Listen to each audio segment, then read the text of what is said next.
morning, friends.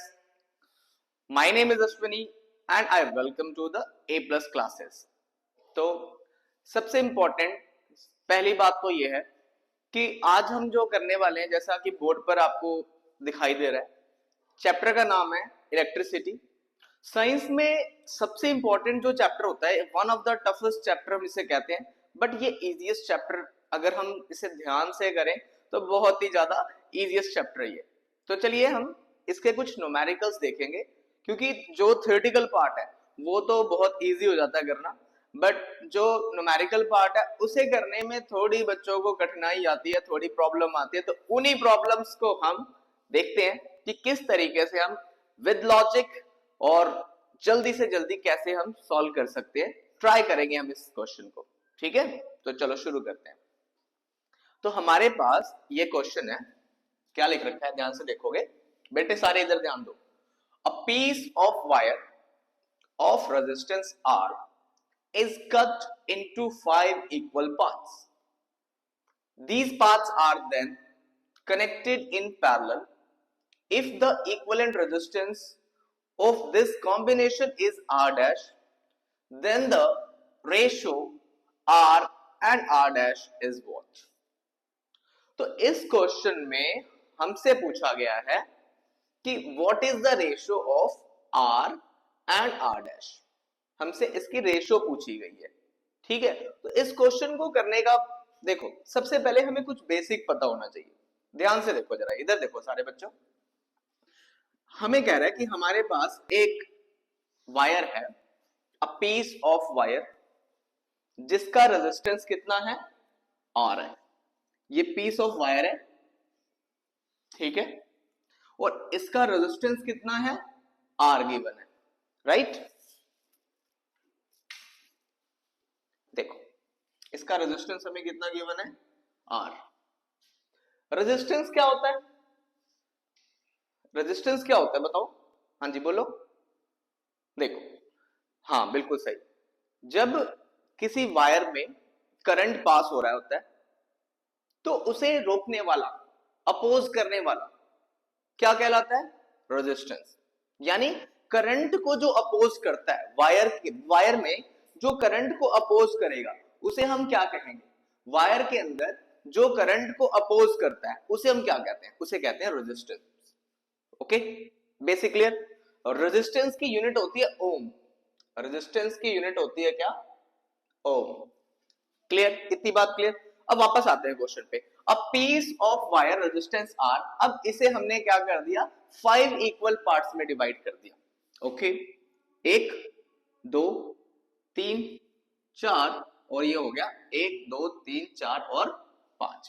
ये 5 हमने इसके पार्ट्स डिवाइड कर दिए, ठीक है जी। ये 5 पार्ट हमने इसके डिवाइड कर लिए, ओके, इक्विवेलेंट पार्ट है। तो अब जरा एक रिलेशन आपको याद होना चाहिए, R is equal to rho L upon A। ये एक रिलेशन होता है रेजिस्टेंस का विद रेजिस्टिविटी।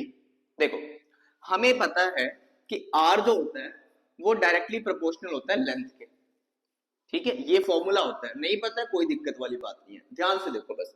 देखो जो रेजिस्टेंस होती है, अगर हम लेंथ को इंक्रीज करते हैं, जैसे हमारे पास एक ये वायर थी ऐसे, ठीक है, ये इसकी कोई L लेंथ है, हमने इसे बढ़ाकर 2L कर दिया, लेंथ को इंक्रीज कर दिया। लेंथ को जब हम इंक्रीज करते हैं तो रेजिस्टेंस भी क्या होती है, बोलो क्या होगी, रेजिस्टेंस इंक्रीज होगी।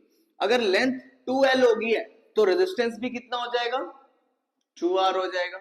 इतनी बात क्लियर, यस। तो हमें ये बात समझ में आई कि अगर हम लेंथ को बढ़ाएंगे तो क्या होएगा, रेजिस्टेंस बढ़ेगी, और इसका वाइस वर्सा, अगर हम लेंथ को कम करेंगे तो रेजिस्टेंस कितनी हो जाएगी, वो भी कम हो जाएगी। अब क्वेश्चन में हमें कह रहा था कि देखो लेंथ को हमने क्या किया, 5 पार्ट्स में डिवाइड कर लिया। वेरी गुड, कितने पार्ट्स में, 5 पार्ट्स में। तो जो हमारा रेजिस्टेंस है वो भी कितने पार्ट में डिवाइड हो जाएगा, 5 पार्ट में डिवाइड हो जाएगा। यहां तक समझ में आया आपको, यहां तक समझ में आया, बोलो। अब आते हैं आगे, कह रहा था cut into 5 equal parts, these parts are then connected in parallel। यानी अब ये जो वायर्स है ना, ये जो पार्ट्स डिवाइड किए हमने, जैसे r/5, r/5, r/5, r/5 और r/5, ये 5 इक्वल पार्ट्स में डिवाइड हो गए। अब इन्हें कैसा कनेक्शन दिया है, इनको कनेक्ट कर दिया पैरेलली। ये कनेक्शन कैसे होते हैं, पैरेलल कनेक्शन, 1 2 3 चौथा, और ये हो गया हमारे पास 5वां कनेक्शन। तो इन सारे कनेक्शंस को हमने क्या कर लिया, पैरेलल में कनेक्ट कर लिया। ठीक है, इन सारे कनेक्शन को पैरेलल में कनेक्ट कर दिया। तो अब एक बात बताओ, जो R इक्विवेलेंट होता है, R इक्विवेलेंट जब हम पैरेलल में कनेक्शन करते हैं, ठीक है, जब भी कभी रेजिस्टेंस पैरेलल में कनेक्ट होते हैं, फिर वो इस तरीके से ऐड होते हैं, 1/R1 plus 1/R2 plus 1/R3 plus 1/R4 plus 1/R5। आ रही बात समझ इतनी? देखो, तो अब हमारे पास ये जो पहला पार्ट है वो है R1, ये जो दूसरा पार्ट है वो है R2, तीसरा पार्ट है R3, चौथा पार्ट है R4, पांचवा पार्ट है R5। तो इस तरीके से ना हमने सारे पार्ट्स को डिवाइड कर लिया। ठीक है, अब हम क्या करने वाले हैं, इन वैल्यूज को यहां पुट करने वाले हैं इक्विवेलेंट की जगह। बहुत आसान है, कर दो। क्या हो जाएगा, 1/R/5 plus 1/R/5 plus 1/R/5 plus 1/R/5 plus 1/R/5, 1 2 3 4 5। अब क्या होएगा, ये रेसिप्रोकल हो जाएगा। ठीक है ना, इतना मैथ तो हमें आता है ना। ये रेसिप्रोकल कर दिया हमने, 5/R plus 5/R plus 5/R plus 5/R plus 5/R। ठीक है, तो ये कितना हो गया भाई हमारा, देखो जरा, ये हो गया हमारा 5 5 5, बेस सेम है, सारे ऐड हो जाएंगे, तो ये कितना हो गया 25/R, 25/R। इतनी बात समझ में आई? इस साइड क्या चल रहा था, R equivalent, 1/R equivalent, 1/R equivalent. Come on, ये जो R इक्विवेलेंट है रेजिस्टेंस, ये क्या चीज है हमारे पास, R डैश है। क्या चीज है हमारे पास, R डैश है, राइट। तो हम इसकी जगह क्या रख देंगे, R डैश, इधर लिख रहा हूं मैं यहां से। ठीक है, तो हम यहाँ पर, यही तो हमारा R डैश था, R इक्विवेलेंट, जो हम इसको करेंगे, तो ये किसके बराबर में हो गया, 25/R। ठीक है, 25/R। अब हमें इसका क्या करना है, रेशो करना है, किसका, R और R डैश का। कर लो भाई रेशो।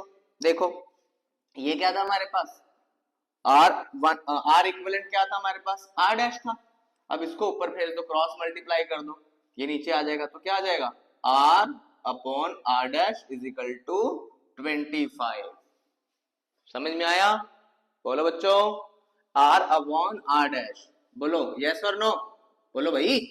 हाँ, R/R डैश, देखो यही तो पूछ रहा था हमें, R/R डैश क्या है। ठीक है, तो हमारा आंसर क्या आ गया, R/R डैश इज द 25 ओम। समझ में आया? इसी तरीके से और भी क्वेश्चंस करने के लिए हमारे चैनल को लाइक करें, सब्सक्राइब करें और शेयर करना तो बिल्कुल ना भूलें। Thank you.